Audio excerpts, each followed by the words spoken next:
So, production of HBO's Harry Potter has officially started, with HBO releasing a picture of Dominic McLaughlin dressed as Harry with a clapperboard saying Harry Potter Episode 101, along with a load of other details about the filming. This is pretty convenient timing because today we have finally reached the finale episode of my vision of Harry Potter Season 1. Now, it's pretty common these days for finale episodes to actually be longer than the majority of episodes for the rest of the season. I mean, look at Stranger Things, with the finale of Season 4 being almost 2.5 hours long. And we have still got a fair amount of story to cover, although it is only about 1.5 chapters worth. So I plan for the finale of Season 1 to also be slightly longer than the rest of the season. Maybe not 2.5 hours like Stranger Things, but definitely probably around 1.5 hours. So, without further ado, let's jump straight in to my vision for the finale of Season 1 of Harry Potter, named after the final chapter of the Philosopher's Stone, The Man with Two Faces.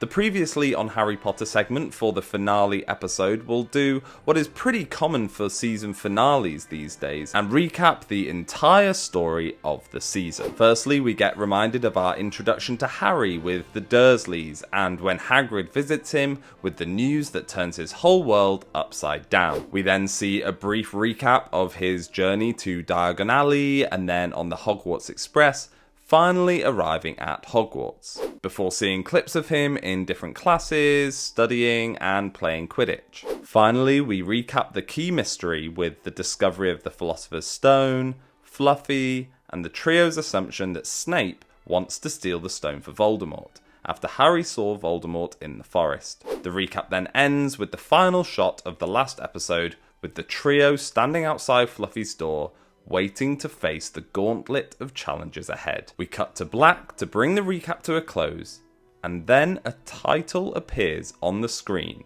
saying Halloween 10 years ago.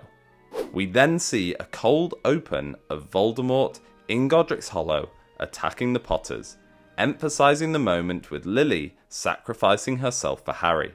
This will be incredibly important for later on in the finale, instead of just relying on a massive info dump from Dumbledore to explain why certain things happen towards the end of the episode. Once the cold open finishes, the title sequence will roll. And after the title sequence, we cut to Harry, Ron and Hermione preparing to push open Fluffy's door to go through the trapdoor. The first sequence of this episode will be the trio encountering the different challenges to get to the Philosopher's Stone. And honestly, I do think the Philosopher's Stone movie did a good job with these challenges, so there's not going to be loads of changes, but there are definitely still some changes for each challenge, as well as some challenges that were left out of the movie entirely. So what I'm going to do is, instead of explaining exactly what happens in every single challenge, I'm just going to go through the challenges and explain what the change might be, or what we didn't see in the movie and what we will see now. Firstly, we will see the trio getting past Fluffy, and unlike in the movie where they use a bewitched harp, they will use the flute Harry received from Hagrid at Christmas, which we will have been reminded of in the recap. Harry plays a tune that lulls the dog to sleep, which allows them to slip past. Next, we have the pit filled with Devil's Snare that they fall in, and this will be very, very similar to the movie. However, once again, the show will have the chance to give justice to Ron, something that is becoming a bit of a heavy theme for this series, with him reminding Hermione that she is a witch when she starts panicking about not having wood to start a fire.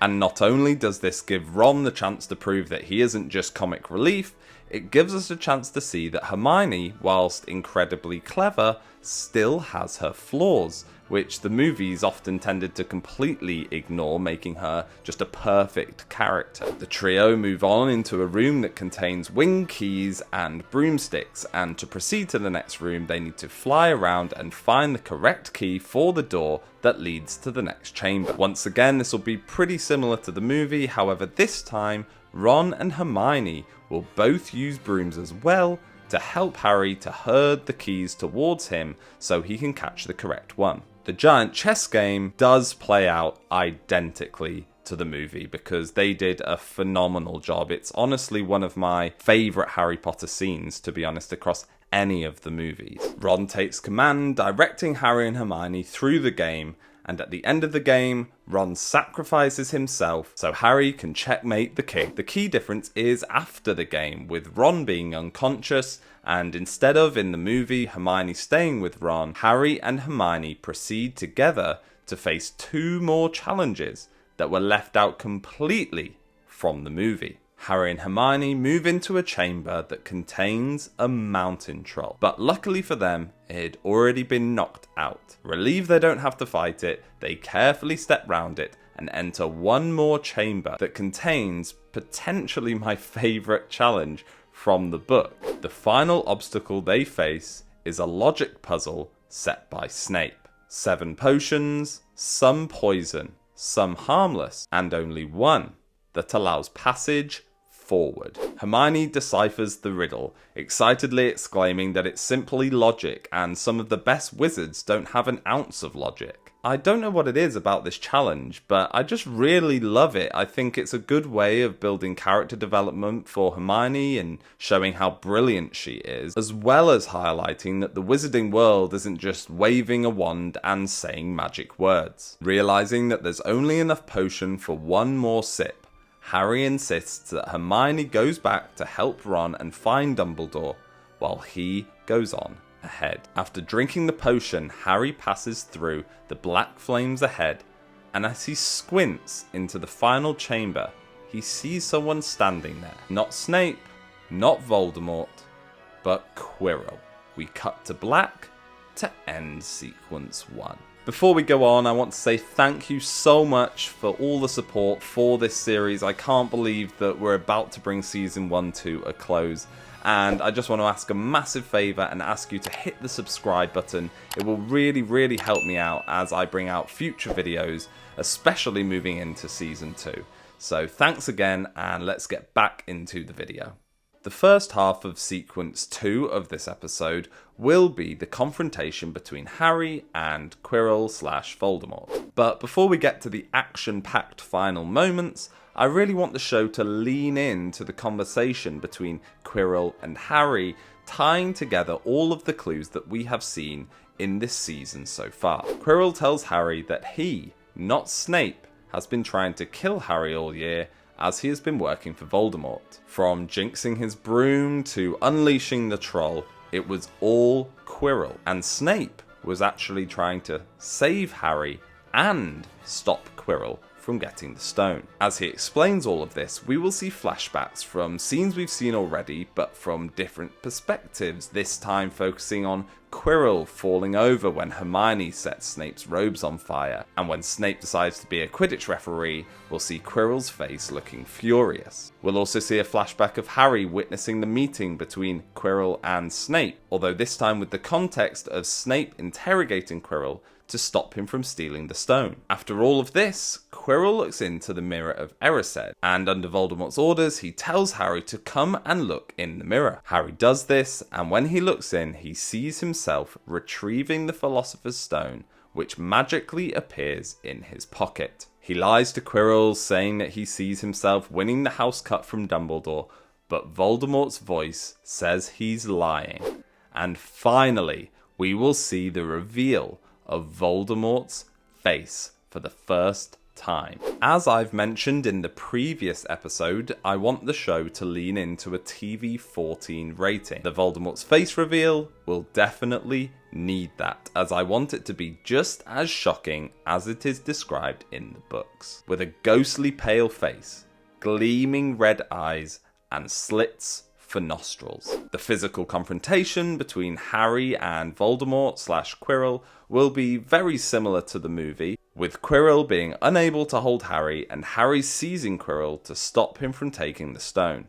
The only difference will be Quirrell's skin blistering instead of kind of turning into ashes like we saw in the movie. The scene ends with Harry passing out into darkness as he hears Voldemort's screams of "kill him" and Quirrell's screams of pain. The screen fades to black and all goes quiet. After a few seconds, we see a glinting light. For a moment, it looks like it might be the snitch before the picture comes into focus, and we see it as a pair of glasses, and Dumbledore's face looms out of the darkness, smiling down at Harry. Then comes Dumbledore's info dump. He tells Harry that the Philosopher's Stone has been destroyed to prevent Voldemort's return. He then goes on to explain many key truths. Snape protected Harry out of a lingering debt to James. The invisibility cloak used to belong to Harry's father.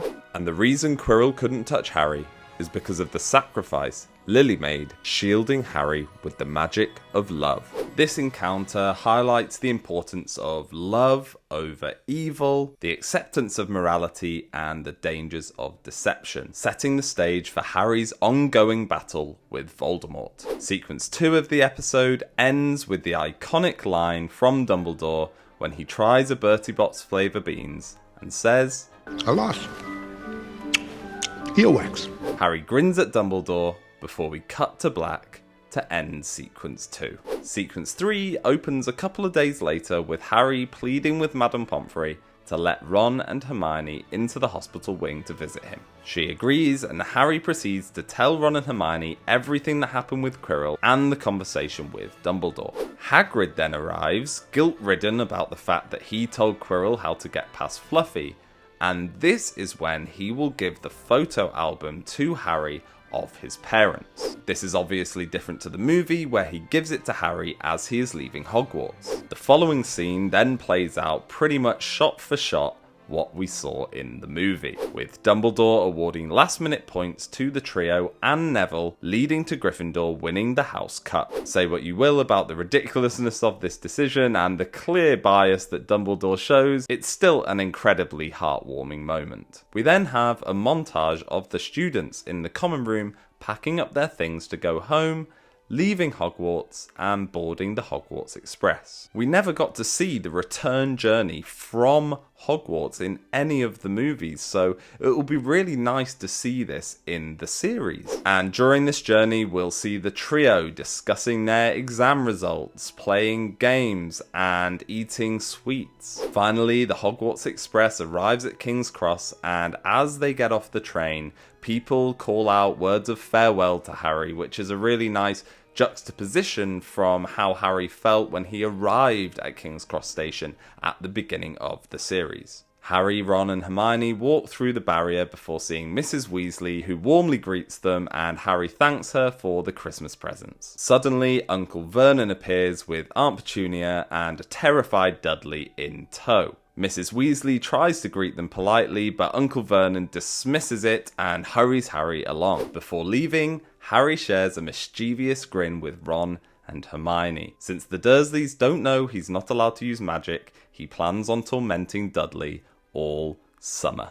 The camera zooms out as we see the four of them leaving the station. In the book, this is the end of the story. However, a good TV series always needs something to keep the audience eager to come back for the next season of the show. We cut to Hogwarts, now silent and empty after all of the students have left for their summer holidays. The camera moves slowly through the corridors of moving portraits and creaking suits of armor. We move close to the ground, almost snake-like, into a dirty bathroom. And as we enter, we hear a sinister whisper, almost like a snake speaking.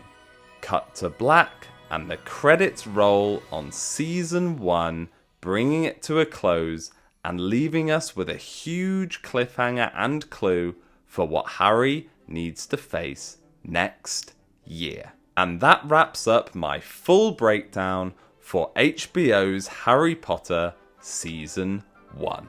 Over the past 8 episodes, we've explored how each one will bring Harry's first journey to life, from the Dursleys' doorstep to the final showdown with Voldemort. I honestly think that if HBO follows even half of these ideas, we could be in for something truly magical. So what do you want to see in the show as a whole? Let me know in the comments, as well as your predictions for upcoming seasons. I'll be back next time to plan out my vision for HBO's Harry Potter Season 2.